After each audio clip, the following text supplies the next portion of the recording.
नमस्कार, यह है आवाज द वॉइस और अब आप मंजीत ठाकुर से आवाज हेडलाइंस सुनिए।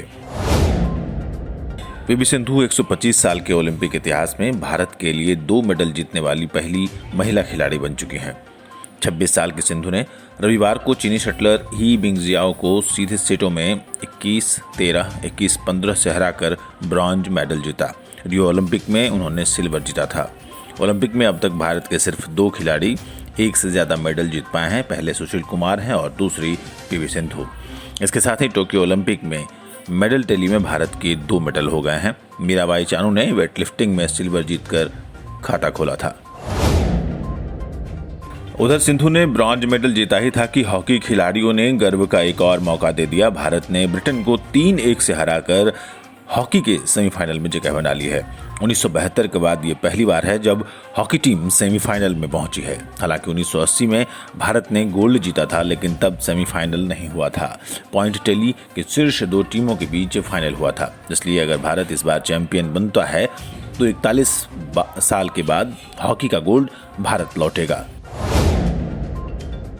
जम्मू कश्मीर में सुरक्षा बलों पर पथराव में शामिल रहे और देश विरोधी गतिविधियों के आरोपियों पर नकेल कसने की तैयारी चल रही है। ऐसे लोगों को न तो सरकारी नौकरी में जगह मिलेगी, न ही उन्हें विदेश जाने के लिए वीज़ा दिया जाएगा।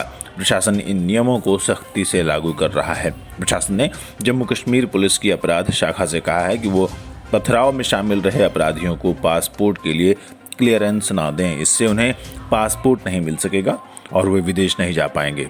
आदेश में स्पष्ट है कि अगर कोई शख्स ऐसी गतिविधियों में शामिल रहता है तो उसे सरकारी सेवा के लिए भी क्लियरेंस न दिया जाए। भारत आने वाले 15 अगस्त को आज़ादी के 75वें साल में प्रवेश कर रहा है। इसी अहम मौके पर भारत को दुनिया की सबसे शक्तिशाली संस्था संयुक्त राष्ट्र सुरक्षा परिषद की अध्यक्षता मिली है। भारत ने 1 अगस्त को फ्रांस से यह जिम्मेदारी ली। 1 महीने तक इस पद पर रहने के दौरान भारत की ओर से बुलाई गई बैठकों में एक की अध्यक्षता प्रधानमंत्री नरेंद्र मोदी भी करेंगे। बीते 75 साल में पहली बार कोई भारतीय प्रधानमंत्री UNSC की किसी बैठक की अध्यक्षता करेंगे। संयुक्त राष्ट्र में भारत के स्थायी दूत TS तिरुमूर्ति ने फ्रांसीसी प्रतिनिधि निकोलस डी रिवेयर से रविवार को अध्यक्ष का प्रभार ले लिया। भारतीय और चीनी सेनाओं के अधिकारी फोन पर सीधे बातचीत करेंगे। इसके लिए उत्तरी सिक्किम सेक्टर में वास्तविक नियंत्रण रेखा पर हॉटलाइन स्थापित की गई है। हॉटलाइन का उद्घाटन 1 अगस्त को पीपुल्स लिबरेशन आर्मी दिवस पर किया गया। इसमें दोनों सेनाओं के सैन्य कमांडरों ने भाग लिया। अधिकारियों ने रविवार को ये जानकारी दी है। उन्होंने कहा कि हॉटलाइन उत्तरी सिक्किम के कोंगराला में भारतीय सेना और तिब्बत स्वायत्त क्षेत्र के खंबा दजोंग में PLA के बीच है। और अब अंतर्राष्ट्रीय खबर। अफगानिस्तान में तालिबानी आतंकियों का कहर जारी है। तालिबानियों ने अब कंधार एयरपोर्ट पर हमला किया है। तालिबान ने कंधार शहर को चारों ओर से घेर दिया है। अफगान सुरक्षा बल आतंकियों से लगातार मुकाबला कर रहे हैं। कंधार एयरपोर्ट के प्रमुख मसूद पश्तून ने बताया कि शनिवार देर रात एयरपोर्ट पर 3 रॉकेट दागे गए थे। इनमें से 2 रनवे से टकराए, इसलिए सभी उड़ानें रद्द कर दी गई हैं। अमेरिकी सेना की वापसी के चलते तालिबान ने अफगानिस्तान में भारी बढ़त हासिल कर ली है। वहीं इस वजह से अफगानियों का पलायन भी शुरू हो गया है। अंतर्राष्ट्रीय प्रवासन संगठन के अनुसार हर हफ्ते करीब 30,000 अफगानी देश छोड़ रहे हैं। संयुक्त राष्ट्र के अनुसार अब तक कुल 3,30,000 अफगानी विस्थापित हुए हैं। इनमें से आधे अमेरिकी सेना की वापसी के कारण विस्थापित हुए हैं। अवैध रूप से देश छोड़ने वालों की संख्या में करीब 40% की बढ़ोतरी हुई है।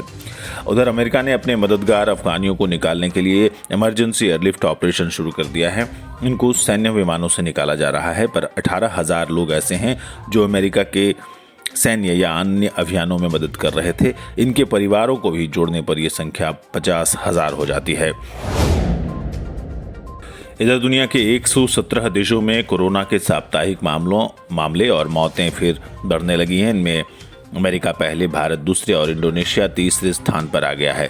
अमेरिका में साप्ताहिक मामले 38% और मौतें 19% की रफ्तार से बढ़ी हैं। अमेरिका में कोरोना के नए मरीजों का आंकड़ा 1 लाख को पार कर गया है। वहां शुक्रवार को 170 दिनों के बाद करीब 1 लाख नए मरीज मिले हैं।